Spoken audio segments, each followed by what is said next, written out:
At the conclusion of the A-Series test program, the accumulated run time for static and flight missiles was equivalent to the engine run time of 48 A-Series flight tests. The 8 flight tests conclusively demonstrated the capability of the basic configuration, along with launching equipment and the required ground support systems.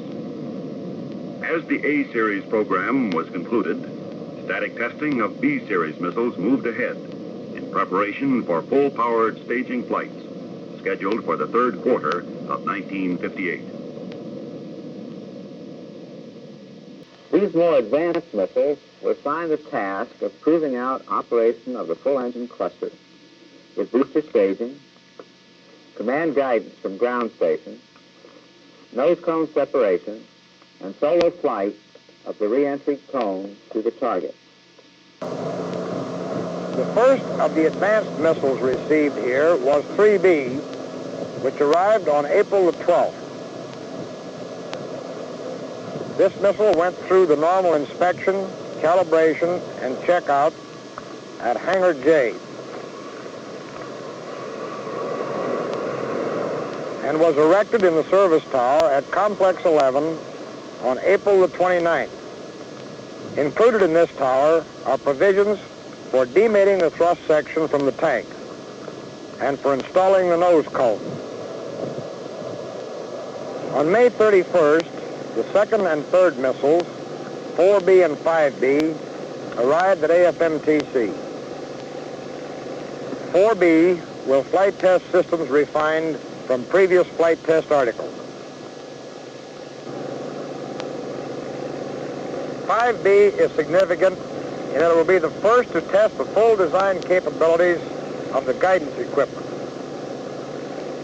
2 weeks after arrival, Missile 4B was placed in position at Complex 13.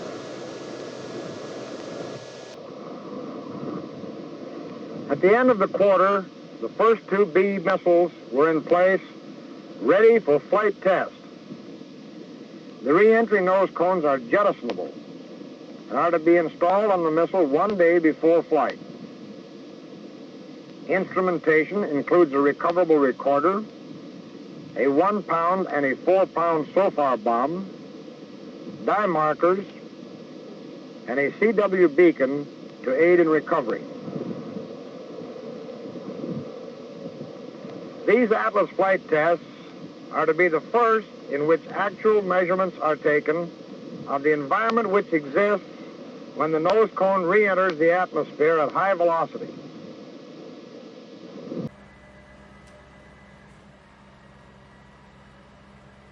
On July 1st, there were 3 Atlas missiles here at AFMTC in various stages of preparation. 4 were delivered during the quarter. Between July 1st and September the 30th, the Atlas missiles were flight tested by our teams at AFMTC under the direction of our chief test conductor, Trav Malloy.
Where are your start lights? 25 seconds counting. Telemetry. Minus 20. Counting. Was that on the money? 20 seconds. Take 2 starts. 15. T-minus 10, 9, 8, 7. 4B was launched August 2nd at 5:16 p.m. Planned range was nautical miles. There were 17 primary objectives and 13 secondary objectives established for this test. Only one of the primary objectives was not completely satisfied. 4B successfully flew the planned trajectory with booster separation, sustainer vernier operation, and nose cone separation. Deviation from the planned impact point was within percent. Looks good.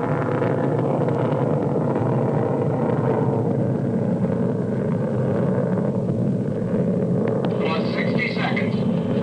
Our system's still on track here. Programming over. Azusa still go.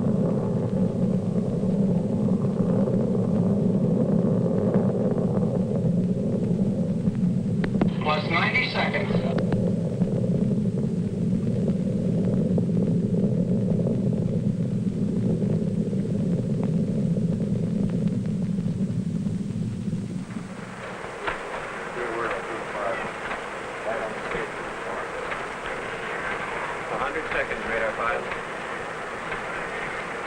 SRO, are you still tracking? Yes, sir. Things are looking real fine. Okay, Jim.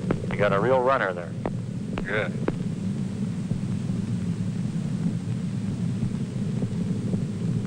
Plus 2 minutes.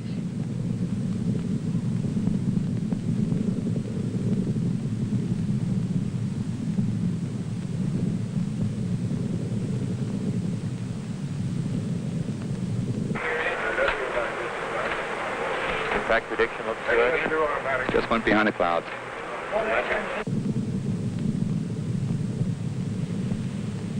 Mark 1. Mark 2. That's separation. We got separation? Oh, yeah. Still going. Separated. IP system downrange locked on. Radar at Station 3 has track.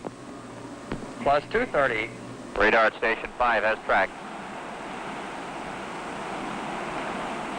Kingston 1, this is Kingston 5. Telemetry on signal and recording at 17:45.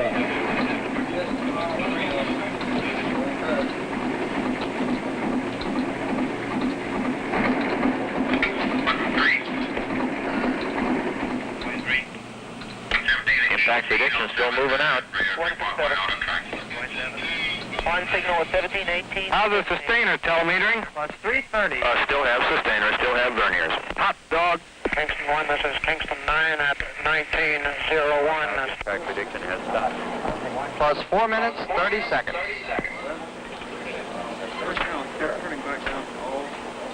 Mark 5. All the way, boy. Mark 5. The nose cone is separated from the missile and is traveling toward the target at more than 12,000 miles an hour.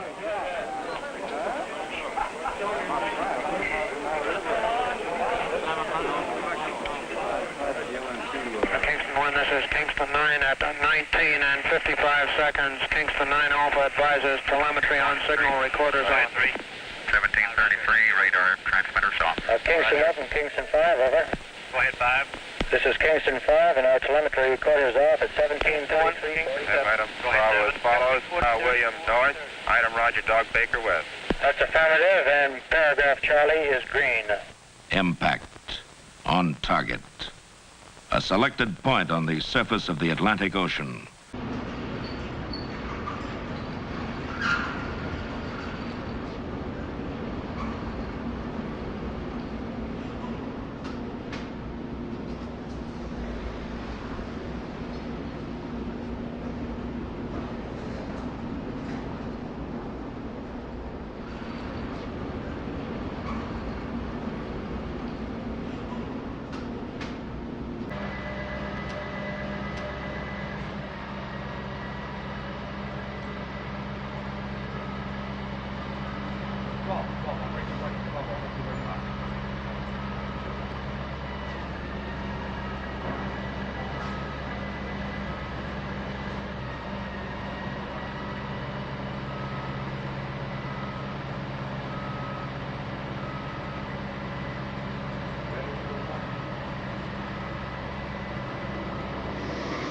B was launched from Complex 11 on the 28th of August at 11:30 p.m. There were 37 objectives established for this flight, and 34 were successfully achieved.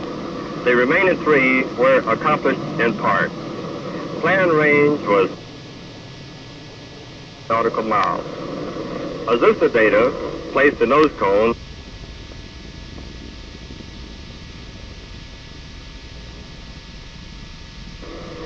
guidance computer data placed impact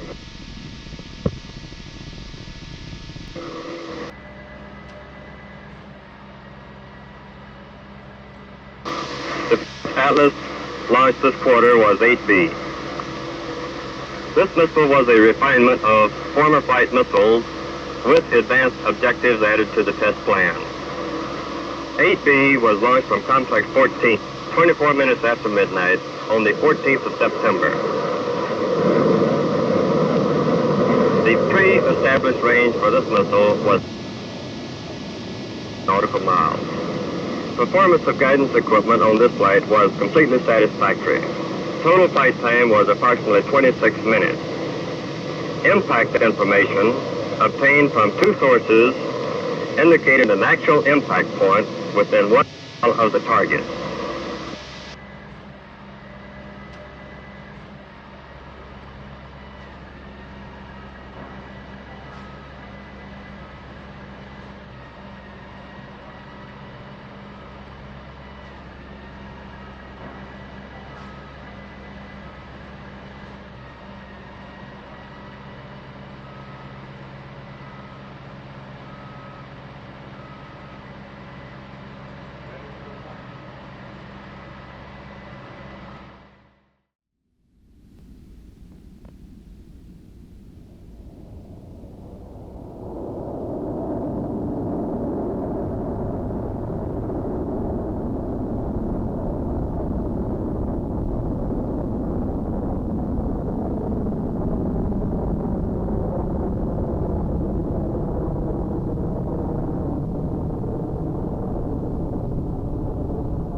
(9B) was the first missile flight tested this quarter. It was successfully launched at 8 p.m. on November 17th. At liftoff, a roll error occurred, corrected later by guidance commands. The autopilot carried out the pitch-over commands, bringing missile attitude to the desired trajectory angle. Data obtained during flight indicated a fuel-rich mixture to the booster engine, resulting in premature depletion of fuel. Except for this, all flight systems functioned well. The planned range for 9B was 3,150 nautical miles. Booster separation occurred 131 seconds after launch. Sustainer cutoff was at 227 seconds. Nose cone separation was not accomplished. Actual impact of 9B was 2,300 miles downrange.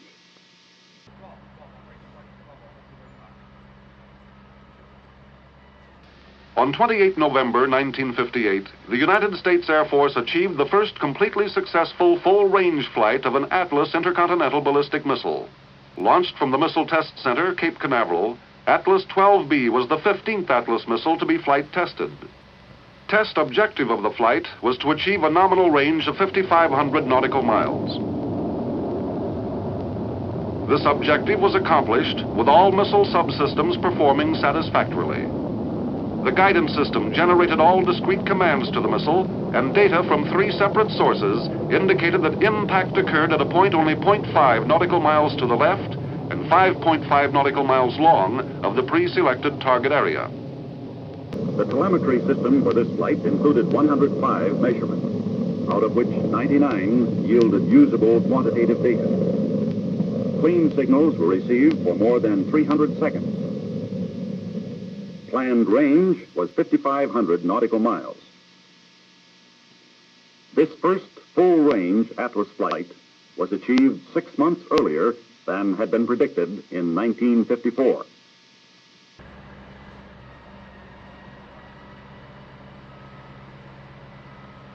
On December 18, 1958, Missile 10B was ready for an apparently normal launch operation. Few people knew the true nature of the flight objective. Final preparation included installation and checkout of a special signal core package to be used as a station for relaying voice and telegraph messages between 2 ground stations and the missile in orbit. Because of this device, the missile was dubbed the talking satellite. At 2 minutes after 6 p.m. on December 18, 1958, a team of Convair astronautics, engineers, and technicians placed into orbit around the Earth the majority of an Atlas missile. This is a model of the missile which was placed into orbit. The missile is the same as that used for military purposes. The missile is launched vertically, and after a few minutes of flight, the booster section, consisting of 2 engines and this thrust structure, is jettisoned, the remainder of the missile continuing on along a trajectory which places it into orbit. This is a model, an actual representation of the part of the Atlas missile which was placed into orbit around the Earth. This is the only missile available at the present time, so far as we know, which is capable of placing itself into such an orbital trajectory. The 1.5 stage technique which I just described is one of the reasons for this being possible. The missile was placed into orbit using the guidance system which was designed in order to provide the proper trajectory for use as a ballistic missile against surface targets. Launch procedure was very well conducted on this particular flight, as evidenced by the fact that the actual launch was only 2 minutes after the time scheduled many, many hours before. T-minus 5 minutes. Mark. All communications switch to channel 1. How's she look, Freddie? 3 minutes, 50 seconds.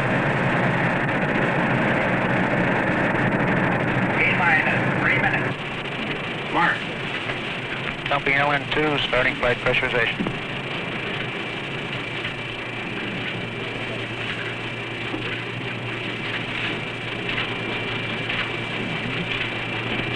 All meters are covered. How the tanks look, Beck? Look good.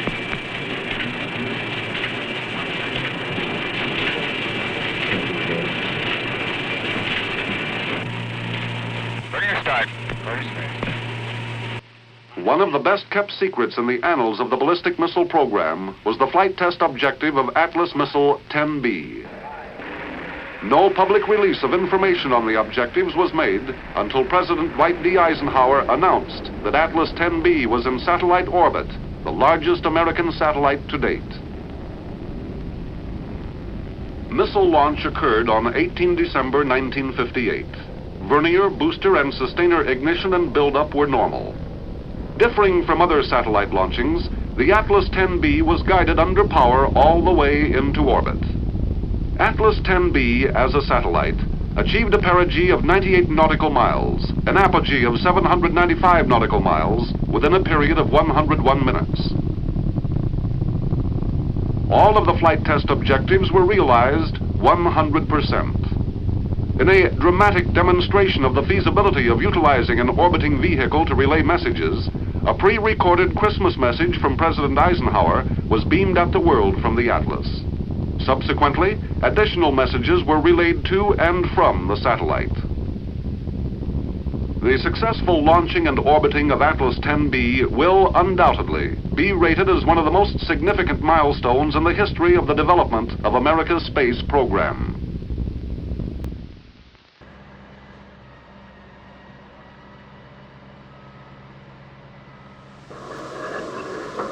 The last two of the B-series missiles were launched from pads 14 and 11.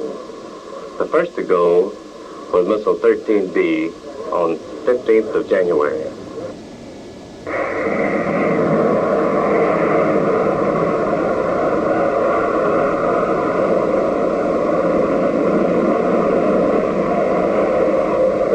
B was the first Atlas designed to go the full 5,500 nautical mile range with an estimated re-entry vehicle. The missile was similar to 12B, which attained this distance in November 1958. Prior to launch, landline measurements showed all systems correctly operating. Launch was good, and 13B apparently was on its way to a successful flight. At 100 seconds of flight, the missile started to oscillate and roll. This was followed by a decrease in propulsion system performance, then by complete missile instability, and eventually by a complete propulsion system failure. Because of its objective, 13B was set to minimum instrumentation, and a conclusive analysis of the failure could not be made.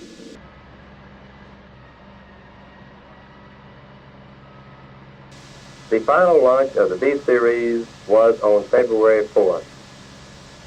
This was 11B, designated to impact 3,122 nautical miles downrange.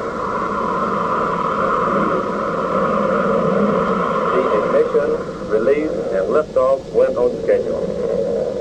All missile systems operated satisfactorily during flight. All 42 primary and secondary test objectives were satisfied. Nose cone impact was on target.